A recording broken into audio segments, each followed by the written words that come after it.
Byashoboka ko utari ubizi cyangwa se ari ubwa mbere ubyumvise, ariko umujyi wa Huye wigeze kumara imyaka 40 witwa Stirida. Nyamara mu by'ukuri Stirida ntaho ihuriye n'amateka y'u Rwanda cyangwa se umuco warwo.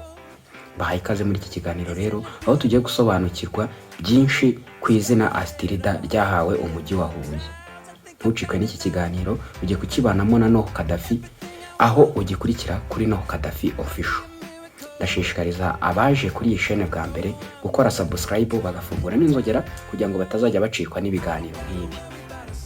Kandi abandi basanzwe ndabashimira mwese bashishikariza gukora like mugatanga comment kugira ngo tumenye n'ibindi twabakorera. Ufite ikibazo ajya kitubwira muri comment kugira ngo tuzamenye aho duhera dukora ibindi biganiro. Bahaye ikaze rero, ntimucikwe, tugiye kukirambura tumenye impamvu bise uyu mujyi gutya n'impamvu yabiteye ndetse n'icyo bari babigambiriye. Ntimucikwe n'iki kiganiro, bahaye ikaze.